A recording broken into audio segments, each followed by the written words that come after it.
Hey everyone, I'm Brandon with GolfN, and I'm just back from Singapore for Solana's Breakpoint conference, where I also managed to play several rounds of golf between events. Singapore is an outstanding country to visit. It's clean, modern, it's easy to get around, and there's lots to see and eat. There's a very good golf culture too, even if it's shrinking a little bit lately. If you're headed there for business or pleasure, make sure you save some time to play at least one round. The courses are very diverse, interesting, they're well maintained, and while they're predominantly private access, a select few are welcoming to outside guest play.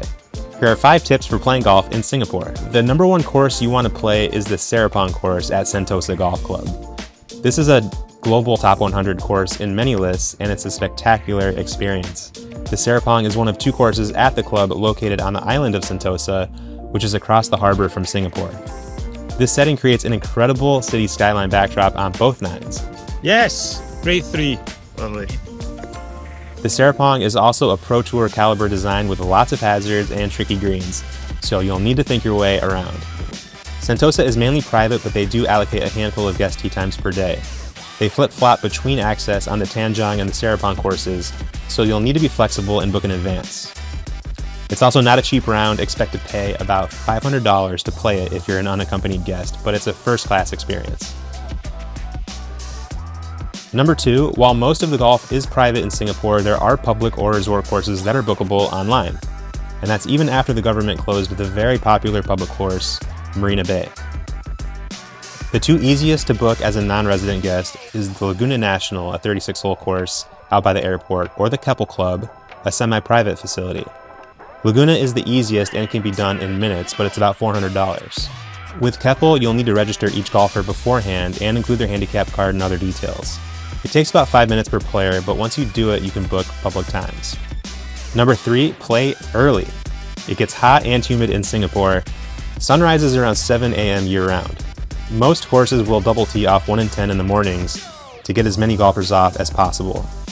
Try and get a tee time by 8 a.m. to beat the worst of the heat and humidity, and of course, drink plenty of water and have sun protection. Number 4, stick around and make use of the facilities. All over Asia, clubhouses are outstanding, and Singapore is no exception. Be sure to bring a change of clothes, use the locker room, use the shower, and even take a sauna afterwards. Clubhouse dining is also exceptional. At each course we visited, the menu is several pages long, featuring everything from Thai to Japanese to even Mexican or American fare. Chicken rice or carrot cake are local specialties. Number 5 is the cost. Expect to pay about $150 minimum to play golf in Singapore, which is at the Keppel Club. However, unlike some other Asian countries with cheaper labor forces, caddies aren't a requirement to play here. You may, however, be charged a small fee for insurance. Rental clubs are generally available for around $100 Singapore, or about $70 US. It's also worth mentioning you shouldn't need to rent a car when visiting Singapore. Rideshare is very affordable and easy to use. You can also get to the airport from the Central Business District for about 30 Singapore dollars. And you can also access several of the closest courses like Keppel, Sentosa, and Laguna for about that cost. Keep in mind you can also play several courses in nearby Malaysia or go to Indonesia by taking a ferry to courses like Ria Bintan's Ocean Course, or play several courses on Batam Island.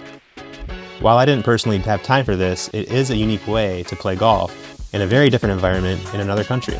So those are my tips for golf in Singapore, but as for your on-course caddy, the GolfN app features all of Singapore's golf courses, so you can use it while you play for your GPS scoring and games during all your rounds there. Let us know in the comments where you want GolfN to head next. I'm Brandon, and we'll see you in the next video.